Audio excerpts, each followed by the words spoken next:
Salve, salve! Aqui quem fala é Manuel Cabral e hoje vamos falar aqui sobre exercícios e exemplos práticos do método do paralelogramo. Na aula passada a gente viu os casos particulares, né? Referente no final do vídeo, irei incluir aí a aula anterior, certo? Para vocês não terem nenhuma dúvida referente, beleza? Então, vamos lá para a prática. Vamos lá. Para o primeiro exemplo aqui, né? Vamos supor que um motor ele imprime uma determinada velocidade no barco. Vamos supor que aqui seja o motor, certo? Ele imprime uma velocidade de 25 km por hora. Onde está aqui a velocidade no barco, que chamei aqui de VB. E o barco se encontra descendo o rio. O rio está aqui no mesmo sentido do barco, onde o barco vai se movimentando, cujo então a correnteza apresenta uma velocidade de 8 km por hora, velocidade da água de 8 km por hora. Colocando aqui os dados, né, que nós já temos, é igual a 8 km por hora e aqui no caso 25 km por hora. Assim como mostra o desenho abaixo. Uma pessoa à margem do rio vai observar o barco se movendo a uma velocidade d. Então, para essa situação, o vetor resultante, né? Vamos supor então que nós tenhamos um eixo x, y, certo? Nós temos esse eixo aqui, x, y. Consequentemente, essas componentes elas só vão estar se movimentando na direção x. Então, para essas duas velocidades, nós temos direção e sentidos iguais. A única diferença é o módulo, que a velocidade do barco é maior do que a velocidade da água. Com isso, então, se lembramos bem, né? A velocidade do observador, certo? Será igual à velocidade da água, velocidade de H2O, velocidade do rio, tudo isso aqui em formato de vetorial, certo? Mais a velocidade de B, a velocidade do barco, certo? Por que então é a soma? Porque esse valor da velocidade da água e a velocidade do barco estão na mesma direção. No caso, vamos supor que a velocidade do barco vai em um sentido e a velocidade da água também está empurrando ele para ir no mesmo sentido. Consequentemente, a velocidade do observador será igual a 8 km por hora mais 25 km por hora. Então, vamos ter que a velocidade do observador vai ser igual a 33 km por hora. Logo, então, a velocidade do observador, para este caso aqui, será essa, certo? Indo agora para um segundo exemplo. Neste segundo exemplo, um motor imprime uma velocidade no barco, velocidade do barco de 22 km por hora.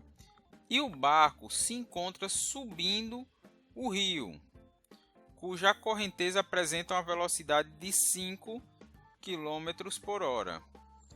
No caso, como o barco ele está subindo o rio, ele está se movimentando ao contrário da correnteza, não é isso? Assim como mostra o desenho aqui abaixo.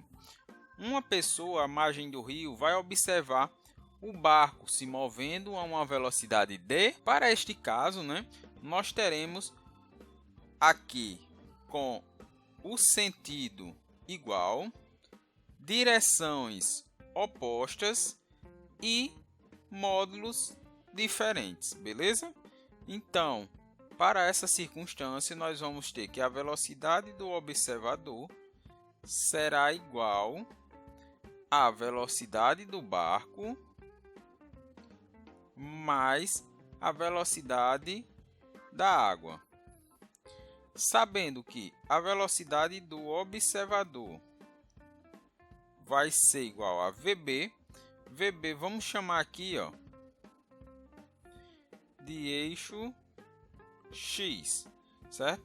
Então, tudo quando for movimentado para a direita será positivo, para a esquerda será negativo.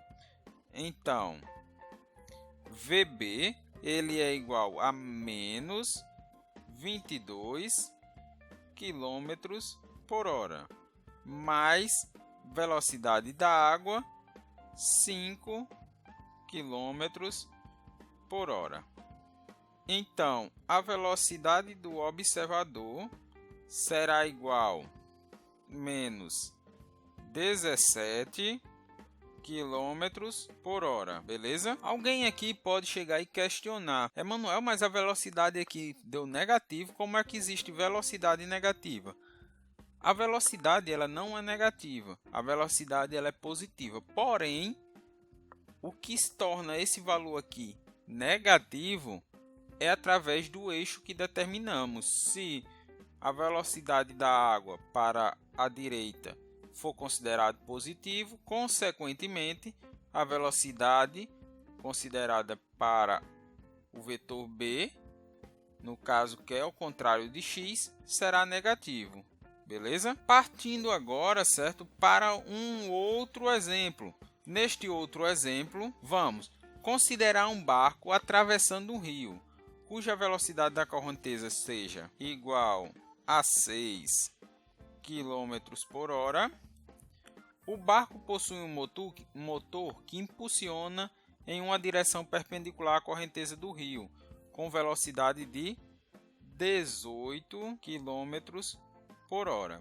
Em relação à água, como mostrado abaixo, determine então a velocidade resultante entre o barco e o rio. A velocidade aqui que nós queremos determinar é a velocidade resultante.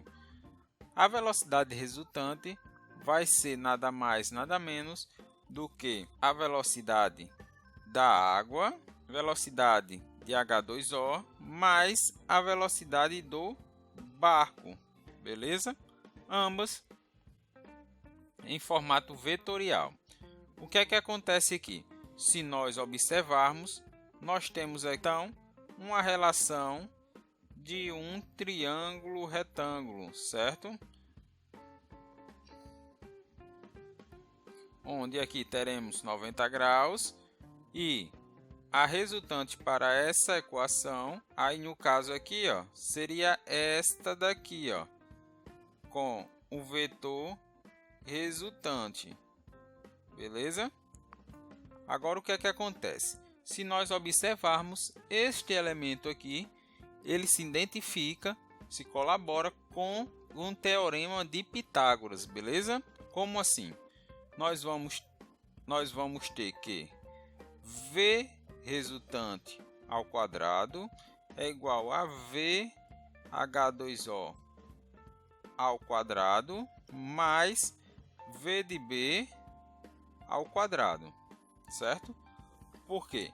Porque aqui no caso formamos esse teorema V de H2O e V de B, formando então esse triângulo aqui, ó, certo? Formando esse triângulo, vamos agora fazer as substituições. Teremos então V resultante é igual a raiz de V H2O ao quadrado mais VB ao quadrado, logo V resultante vai ser igual a raiz de 6 ao quadrado mais 18 ao quadrado. Logo, V resultante vai ser igual. Esse aqui foi apenas um exemplo prático que muitas vezes nos perguntamos onde vamos utilizar determinadas coisas. E aqui está um exemplo prático, simples e objetivo, beleza? Por hoje, então, ficamos por aqui e nos vemos então na próxima videoaula.